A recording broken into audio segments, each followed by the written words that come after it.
Olá, tudo bem? A paz seja contigo. Meu nome é Jorge. Esse é o estudo de Tiago e nós hoje vamos estar falando sobre Tiago, capítulo 1, versículos 16 a 18. Glória a Deus, não é verdade?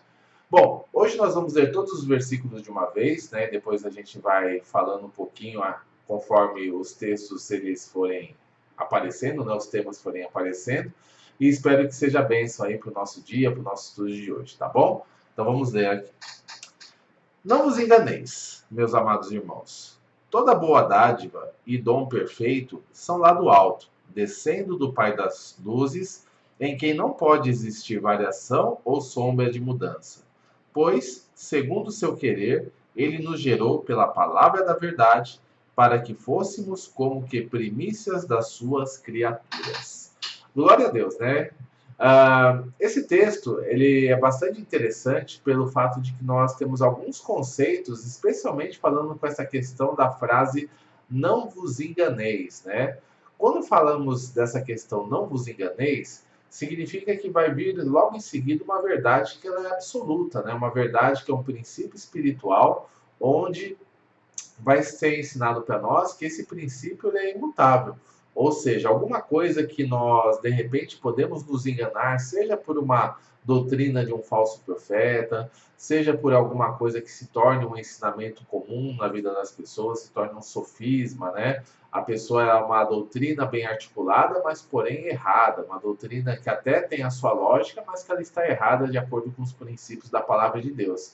Pode até ser bem aceita no meio do povo, pode ser até bem aceita no meio da igreja, entre as lideranças da igreja, mas quando nós analisamos a palavra, nós vemos que ela está completamente equivocada. Então, isso pode acontecer nas nossas vidas. E quando a Bíblia nos dá esse alerta, não vos enganeis, significa que nós devemos prestar atenção redobrada naquilo que está sendo ensinado. Dentro do Novo Testamento, pesquisando, a gente encontra essa frase, né, essa expressão não vos enganeis, 4 vezes na Bíblia, sendo uma delas agora em Tiago, né, no capítulo 1, versículo 16.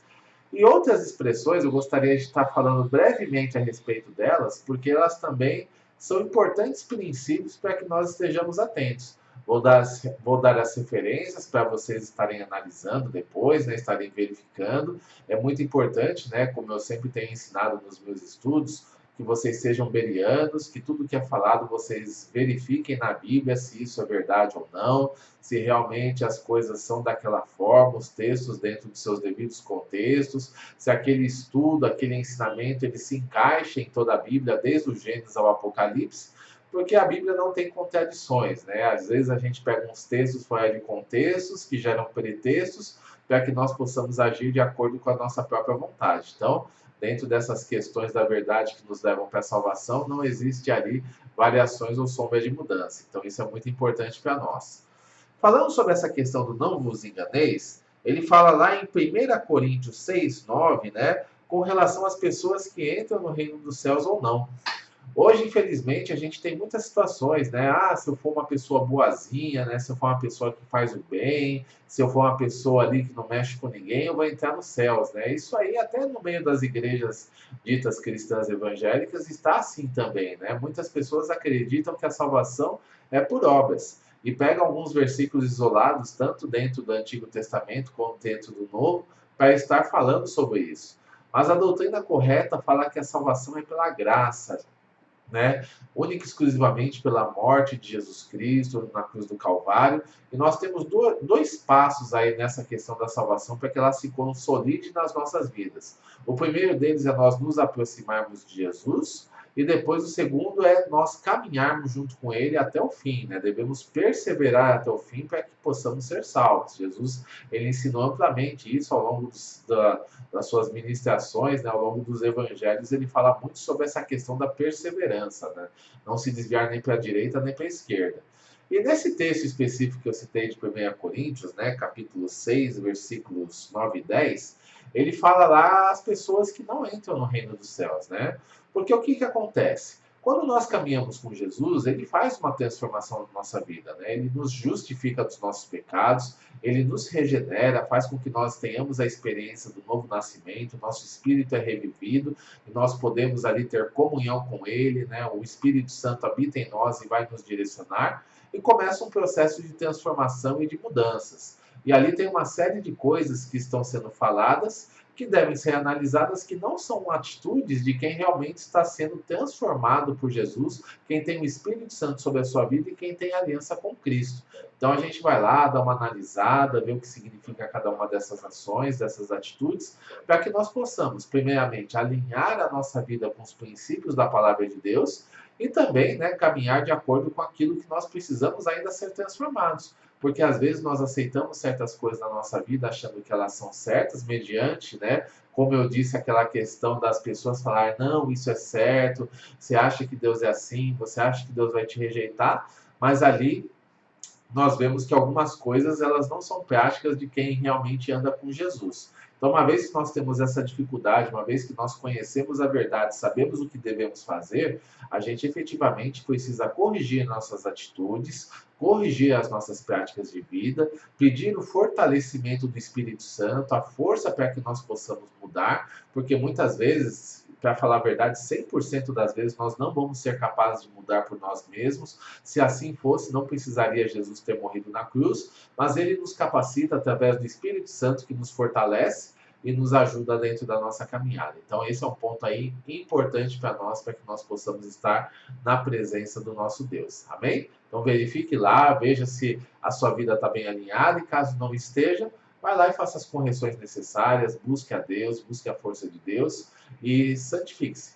Santifique-se para que possa andar e no dia da nossa redenção, seja pela nossa morte, seja pelo arrebatamento da igreja, que nós possamos entrar na presença de Deus pelas portas da frente, tendo o nosso nome escrito no livro da vida e tendo consciência que nós agimos da maneira como Deus espera de nós. Amém? Outro texto que nós vamos estar falando, mencionando, né, vai estar em 1 Coríntios 15:33, né? Ela fala que as más companhias corrompem os bons costumes, então nós devemos estar analisando com quem nós andamos, né? Então é muito importante a gente saber que nós, não é qualquer pessoa que vai poder fazer parte do nosso círculo íntimo de amizades, né? Tem pessoas que a gente fala, puxa, essa é uma pessoa muito boa, não sei o quê, faz somente isso de errado, ou só falta Jesus na vida dela, né? Então é aquela questão, falta tudo, né? Às vezes a gente pensa, né, só falta Jesus, mas na verdade falta tudo para que ela realmente seja transformada. E tem pessoas que, por melhores que sejam, elas podem nos influenciar por mal, seja por um caminho de bebida, seja por um caminho de prostituição, seja por um caminho de más companhias, de um monte de situações onde nós vamos acabar desagradando a Deus, vamos acabar nos desviando do propósito dele por conta das más companhias. Né? Pessoas que às vezes querem nos prejudicar, pessoas que na nossa frente são nossas amigas, mas por trás estão falando mal de nós. E tudo isso nós devemos analisar e ver, né? É muito importante que nós andemos com pessoas, a gente também não pode se isolar das pessoas como alguns têm feito hoje em dia, né? Não confie em ninguém, não conte nada para ninguém, não participe a sua vida para ninguém, porque isso vai ser prejudicial, coisa e tal. O propósito de Deus ele não vai ser interrompido por aquilo que nós falamos ou deixamos de falar, né? Então isso é muito importante. Mas nós devemos escolher quem faz parte do nosso círculo de amizades. Nós devemos ter pessoas que realmente caminham, tenham a mesma fé, a mesma esperança, a mesma vocação que nós, que tenham os mesmos planos, propósitos e projetos. Às vezes a gente vai contar uma coisa, né? E a pessoa, ih, não vai dar certo, ih, até parece que você vai conseguir. Tanta gente já tentou e não deu certo. Por que você acha que com você vai ser diferente? Então, pessoas assim, né, negativas, a gente não pode trazer para o nosso círculo íntimo de amizades. Não rejeitamos as pessoas, conversamos com todo mundo, procuramos ter bom relacionamento com todos, mas amigos íntimos, pessoas que nós trazemos para dentro da nossa casa, para tomar café juntamente conosco, para estar se alimentando juntamente conosco, devem ser escolhidas a dedos e pessoas que realmente caminham na mesma fé que nós e têm a mesma esperança e a mesma prática de vida que nós. Então esse é um ponto aí importante para nós, porque as más companhias, elas realmente corrompem os bons costumes. Então, cuidado com quem você anda, né? Não se engane. Às vezes a gente anda com uma pessoa falando, não, eu vou transformar ela porque é assim assado, e nem sempre isso é possível, né? Então, cuidado.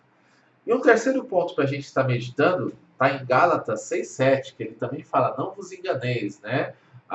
Sobre semeadura. Aquilo que você plantar é aquilo que você vai colher, né? De Deus não se zomba. Então é muito importante que a gente saiba que as nossas escolhas sempre vão definir as nossas colheitas. Ou seja, né, eu não posso plantar abacaxis e esperar que nasça, que o fruto seja laranja. Então isso não vai acontecer. É muito importante que a gente saiba que dentro das nossas escolhas, tudo vai ter uma consequência, seja ela positiva, seja ela negativa. Quando as nossas escolhas estão alinhadas com os princípios da palavra de Deus, automaticamente, por conta dessa obediência, por conta desse alinhamento, nós vamos colher bênçãos sobre as nossas vidas. Agora, quando as nossas escolhas são contrárias aos princípios da palavra de Deus, automaticamente também nós vamos colher maldições. Esse é um ponto aí importante para nós, né? A gente saber que nós temos responsabilidades. Às vezes a gente faz aquilo que quer, a coisa dá errado e nós culpamos, né? Culpamos outras pessoas, culpamos a Deus, culpamos as circunstâncias por conta dos erros e das coisas ruins que estão acontecendo na nossa vida. Mas às vezes são simplesmente as nossas más escolhas que estão trazendo uma colheita negativa e a gente aí está num relacionamento destrutivo, estamos num mau emprego, estamos aí numa situação de endividamento, estamos numa situação ali de coisas ruins acontecendo. Então temos que tomar cuidado com as nossas escolhas. Somos livres para fazer a escolha que nós quisermos, mas não somos livres para colhermos, né? Escolhermos aquilo que nós vamos colher com relação às nossas escolhas. Então, tomamos cuidado, que realmente nós possamos estar bem alinhados com a palavra de Deus, debaixo da direção do Espírito Santo em cada decisão, e no final, né, se nós fizermos assim, as coisas vão dar certo. Passaremos por lutas sim, passaremos por dificuldades, né? Nós estarmos andando na presença de Deus não significa isenção de problemas. Muito pelo contrário, os problemas vão continuar acontecendo, mas a diferença é que Jesus vai estar conosco, nos fortalecendo, nos ajudando e nos conduzindo rumo à salvação e à vida eterna. Então, esse é um ponto aí fundamental. Dentro dessas questões, dessa parte aí do não vos enganeis, é importante que nós estejamos meditando nessas coisas.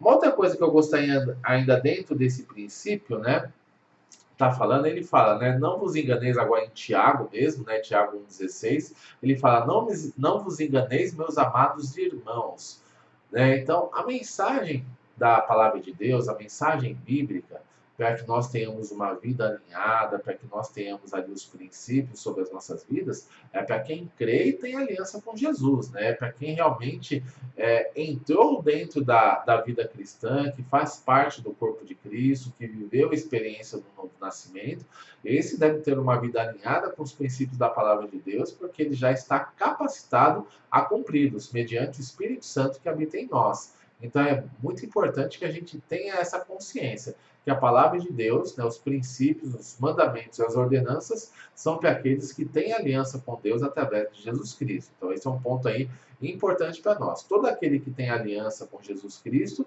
deve obedecer a palavra de Deus e obedecer os princípios ali estabelecidos. Ter uma vida cristã bem alinhada, uma vida cristã reta, digna, para que realmente a coisa funcione bem. Agora, uma coisa também que nós devemos tomar cuidado é que às vezes a gente excede aquela questão do alerta, né? Nós somos chamados também como atalaias, né? O atalaia, ele é aquela pessoa que ele, no contexto do Antigo Testamento, saía correndo pela cidade avisando todos os moradores para se prepararem para a guerra, que o inimigo estava vindo. Então, nós, né, hoje no Novo Testamento, a gente, como atalaias, avisamos que existe um juízo que está vindo da parte de Deus e que existe um caminho para a salvação, né, para que nós possamos escapar desse juízo, que é o caminho de Jesus Cristo, é o caminho que ele proporcionou para nós na cruz, onde há perdão para os nossos pecados e um novo caminho, uma nova vida para ser vivida na presença de Deus. Então, nossa função é alertar as pessoas, né? É pregar o evangelho, é falar a respeito da salvação, do amor de Deus e do perdão e do juízo que é iminente um dia há de vir, né? Então, esse é o princípio. Agora, o que nós não podemos é pautar a vida das pessoas mediante aquilo que está determinado na palavra. Uma, porque é impossível que uma pessoa, né, que não tenha vivido a experiência de novo nascimento, que não tem aliança com Jesus, ela possa obedecer esses princípios. Ela pode até tentar carnalmente ser uma pessoa melhor, pode tentar carnalmente ali fazer o bem, etc. Mas isso vai ser uma coisa muito limitada, né? Porque a força da nossa carne é muito limitada. Hoje, o que faz com que nós sejamos diferentes, o que faz com que nós sejamos perseverantes e constantes em fazer coisas boas diante de Deus, é a força do Espírito Santo que está em nós. Sem ele, nós nada podemos fazer, né? Como diz lá em João 15, do versículo 1 a 5. Jesus é videira, nós os ramos. E sem Jesus na nossa vida, a gente nada pode fazer. É exatamente esse o princípio. Então, se nós ficarmos cobrando as pessoas que não têm aliança com Jesus com relação a uma vida cristã reta, uma vida cristã digna, para deixar certas práticas e para acrescentar outras na sua vida, isso é impossível, é uma perda de tempo. O que nós devemos falar é a respeito do evangelho, da salvação, da transformação, daquilo que a pessoa precisa viver, do arrependimento, da fé, para que ela possa realmente viver uma experiência de transformação na presença de Jesus e ter a sua vida transformada, assim como nós estamos tendo ela transformada nos dias de hoje. Então, não pautemos a vida das pessoas com relação àquilo que elas devem ou não devem fazer, mas sim, nós alertamos com relação ao Evangelho, com relação à salvação, com relação ao pecado, ao juízo, e ali o Espírito Santo quem vai convencer essas pessoas que elas devem mudar de vida, e é ele quem vai ajudar dentro desse processo. Nós somos instrumentos, né? Não advogados, não argumentadores, a respeito do Evangelho de Deus, o Evangelho da graça. Então, esse aí é um ponto importante e fundamental para nós, para que nós possamos cumprir o nosso propósito diante de Deus da melhor forma possível e também sermos instrumento de bênção para todas as pessoas que estão ao nosso redor. Tá bom? Bom, na sequência ali no verso 17, ele fala com relação já ao texto propriamente em si, né, do texto de Tiago. Ele fala no começo lá, não vos enganeis, amados irmãos, e ele vai dar alguns princípios para nós estarmos meditando com relação à sua palavra. Primeiro princípio, né, dos que nós vamos estudar hoje, é que a bênção do Senhor, né, toda boa dádiva, toda bênção vem da parte do Senhor, né, que é o Pai das luzes, etc. É ele quem nos concede a bênção perfeita. A palavra de Deus diz que a bênção do Senhor enriquece e não acrescenta dores, né? Então, Jesus não vai dar uma coisa para mim onde, de repente, eu vou cair numa dívida enorme e vai travar a minha vida, né? Às vezes eu vou lá, compro um carro, essa aqui é a bênção de Deus na minha vida. Ah, beleza, né? É 60 vezes de 1.000 e tantos reais que estava boa parte do meu salário, boa parte da minha renda e faz eu entrar aí num desespero para poder pagar esses 5 anos aí do carro. Então, essa não é uma bênção do Senhor que enriquece sem acrescentar dores, né? Na verdade, está tendo ali uma situação de uma má negociação até, né? Então a gente tem que tomar cuidado com algumas coisas. Isso vale para o relacionamento, isso vale, né, para o trabalho, isso vale para o ministério, vale para todas as escolhas das nossas vidas. A bênção do Senhor, ela sempre vai ser o plano perfeito. O plano onde eu vou continuar seguindo na presença do Senhor e todas as pessoas ali vão ser beneficiadas, né? Então, esse é um ponto importante. Antes de nós tomarmos decisões importantes, antes de nós realmente nos colocarmos a querer alguma coisa, colocar um propósito no nosso coração, devemos ver se esse propósito está alinhado com a palavra de Deus, está alinhado com a vontade perfeita de Deus para as nossas vidas, para que nós possamos correr atrás disso e fazer aquilo que é necessário. Porque senão, às vezes, a gente pode gerar mais escândalo na nossa vida do que bênção, do que glória para Deus, né? Através das nossas más escolhas e as más situações que nós nos enrolamos. Então, devemos tomar cuidado. Vida financeira, vida espiritual, vida emocional e familiar, todas as nossas escolhas têm que ser baseadas na palavra de Deus e esperar o momento certo. Deus tem tempo, modo e propósito para todas as coisas. Existe um tempo determinado nos céus para que as coisas aconteçam, e quando nós esperamos por esse tempo e agimos de acordo com o tempo que a direção de Deus, a coisa funciona. Existe um modo, né, o jeito certo da coisa acontecer, não é o jeito que nós esperamos muitas vezes, mas é o jeito de Deus que ele faz com que a bênção chegue até as nossas vidas. E existe o propósito. O propósito é sempre glorificar a Deus, né? O próprio Tiago, mais para frente, ele vai falar que nós pedimos e não recebemos porque pedimos mal, né? Pedimos para esbanjar em nossos prazeres. Então devemos tomar cuidado aí com esses nossos pedidos, pedidos que são simplesmente para que nós possamos aparecer para as pessoas, né? Mostrar alguma coisa para elas e não para glorificar a Deus. Tudo que nós fazemos e tudo que nós vivemos deve ser feito para a glória de Deus, né? Ele até fala na sua palavra: quer comais, quer bebais, ou façais qualquer outra coisa, ou fazer qualquer outra coisa, fazer para a glória de Deus. Então, esse é um ponto fundamental. A gente ter a bênção que é boa, perfeita e agradável, né? Não é aquela bênção que parece boa, mas depois vai trazer muitas dores e muita dor de cabeça para nós. Tomemos cuidado com isso. Outro ponto que nós devemos pensar, ele fala que Deus não muda, né? Uma coisa que ele está falando aqui nesse texto.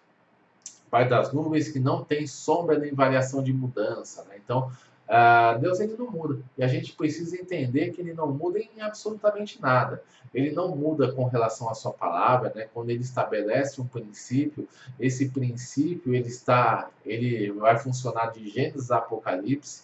Por exemplo, a santidade de Deus, né? Santidade é santidade lá no Éden, assim como é nos tempos de Jesus, e assim como é nos tempos de hoje, vai ser nos tempos futuros até a vinda de Jesus, né? Enquanto durar a terra, santidade e santidade em todos os tempos. Nunca vai perder o foco, nunca vai sair de moda, né? Algumas pessoas tentam colocar que existem princípios na Bíblia que são arcaicos, existem princípios na Bíblia que não são mais aplicáveis para hoje, que nós vivemos tempos modernos, a sociedade mudou, a forma como ela se organiza mudou. Pode até ter acontecido, mas os princípios de Deus continuam os mesmos, né? E se eu quiser continuar vivendo debaixo da bênção, debaixo do propósito de Deus, eu tenho que fazer diferença na minha geração, fazer diferença independente do que a minha geração pensa, eu tenho que continuar pensando da maneira como Deus requer que eu pense. Então, esse é um ponto importante.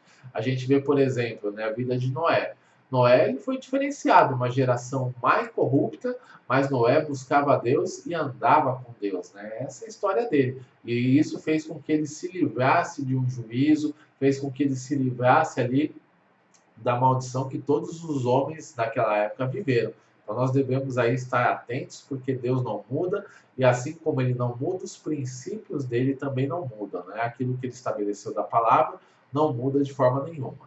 É claro que existem algumas situações que são condicionais. Se você agir dessa forma, então vai acontecer isso na sua vida. Agora, se você desobedecer ou ignorar isso que eu estou falando, acontece de uma forma diferente. Então, existem coisas que são condicionais e, mediante as nossas escolhas, mediante as nossas situações, a gente vai lá e vai viver ou debaixo da bênção ou debaixo da maldição. Então, a gente também não pode confundir, né, aquilo que é absoluto com aquilo que é condicional. Depende ali das nossas escolhas e das nossas circunstâncias. Existem as duas partes ali acontecendo e caminhando juntas. Amém? E por fim, a gente está finalizando ali, né, no verso 18, ele vai falar também sobre ter nos gerado, ele nos gerou, né? Fala com relação que pela sua graça, pela sua misericórdia, ele nos gerou. Ou seja, ele nos proporcionou essa experiência de novo nascimento. Antigamente nós andávamos desgarrados, como ovelhas que não têm pastor, andávamos segundo os nossos próprios pensamentos, andando vivendo em pecado, né? Andando vivendo na carne. Mas um dia a gente ouviu o evangelho da salvação, um dia nós ouvimos a respeito de Jesus Cristo, daquilo que ele fez na cruz do Calvário, ouvimos falar da condenação que pairava sobre as nossas vidas, nos arrependemos dos nossos pecados e em fé abraçamos essa nova aliança aí que Jesus nos oferece, né? Fazendo dele o nosso Senhor e o nosso Salvador. Isso fez com que nós fôssemos gerados, né? Vivêssemos essa experiência de novo nascimento e a partir de então nós nos tornamos filhos de Deus. Lembrando, né? Já falamos isso em outros vídeos, que o Filho de Deus é aquele que crê realmente no Evangelho, aquele que anda com Deus, que tem uma aliança viva com Ele, né? Ele criou todas as coisas, mas o Filho é aquele que realmente anda com ele. Isso está lá em João, capítulo 1, versículo 12, que diz que, mas a todos quantos o receberam, deu-lhes o poder de serem feitos filhos de Deus, filhos não nascidos do sangue, nem da carne e nem da vontade do homem, mas do próprio Deus. Então, é muito importante que a gente tenha essa consciência, que eu só vou ser filho quando eu nascer de novo, nascer espiritualmente, e isso vem através da minha fé em Jesus Cristo. Quando eu tenho a fé em Jesus Cristo, eu entrego a minha vida para Ele, então eu tenho a experiência espiritual, a experiência sobrenatural sobre a minha vida e um novo caminhar, uma nova aliança. Não basta eu simplesmente me juntar a uma igreja, a uma determinada denominação, ter uma carteirinha de membro. Isso não pode fazer, isso não faz com que eu me torne filho de Deus. Não basta eu simplesmente achar que sou uma boa pessoa, isso não me torna filho de Deus. Não basta eu ter uma experiência religiosa, fazer parte de uma religião, né? Aceitar uma religião, isso também não vai me tornar filho de Deus. O que me torna filho de Deus é ter aliança com Cristo e andar com Ele dia a dia, obedecendo e fazendo a sua vontade. Então, isso aqui que nós devemos ter essa fé, né? Ter esse entendimento sobre a nossa vida. E outra coisa, né, para a gente estar finalizando a nossa mensagem, é a maneira como nós somos gerados. Né? Nós somos gerados pela palavra da fé, a palavra da verdade, a palavra da esperança. Então é importante nós pensarmos sobre isso. Que uma vez que nós ouvimos o evangelho sendo pregado de verdade, né, a gente tem que tomar cuidado porque algumas vezes é chamado de pregação do evangelho é aquela situação. Ah, Jesus ele tem o melhor para a sua vida, Jesus é bom, venha para Jesus que você terá seus problemas resolvidos, aceite a Jesus que tudo vai dar certo. Isso não é evangelho, tá bom? Isso aí pode até se tornar uma mensagem motivacional, pode até atrair muitas pessoas, mas uma pessoa que aceita Jesus dessa forma, ela não vive uma experiência real e genuína de novo nascimento. Viver o novo nascimento requer fé e arrependimento. Fé para acreditar na palavra de Deus, acreditar que Jesus é o caminho da salvação, que o sacrifício dele na cruz do Calvário é suficiente para nos salvar, que ele realmente vai ser Senhor da nossa vida, que nós devemos andar em obediência e querer entregar a vida para que nós andemos nessa obediência, isso é fé, né? E o arrependimento é a mudança de vida, né? É o caminho que eu tinha até aqui, enquanto eu estava no mundo, enquanto eu não tinha Jesus na minha vida, eu andava vivendo no pecado, me esbaldando no pecado, fazendo aquilo que me dava na cabeça. Agora não. Agora eu quero me arrepender, quero pedir perdão a Deus pelos meus erros, pelas minhas falhas. Quero agora ter uma nova vida e vou caminhar uma nova vida na presença de Cristo, largando as coisas erradas, largando as coisas que desagradam a Deus e acrescentando novos pensamentos, novas intenções de coração e novas atitudes e ações sobre a minha vida. Aí sim eu vou estar andando juntamente com Deus, andando juntamente com Jesus em vitória, para que eu possa alcançar a salvação e a vida eterna. Essa vai ser a prova que eu nasci de novo, né? A questão da mudança das minhas obras, a mudança das minhas atitudes. Eu não tenho uma mudança de atitudes para ser salvo, mas sim as mudanças de atitudes elas vêm do pacote da salvação. Quando eu aceito a Jesus, eu tenho uma nova natureza, uma nova situação e vou viver de acordo com essa nova situação para a glória do nosso Deus. Amém? Então é isso. Glória a Deus aí pela sua vida, que acompanha até o final, né? Vamos continuar firmes e fortes no nosso estudo. Que Deus abençoe a sua vida grandemente. Fica na paz e tenha aí um excelente dia em nome de Jesus. Amém? Glória a Deus.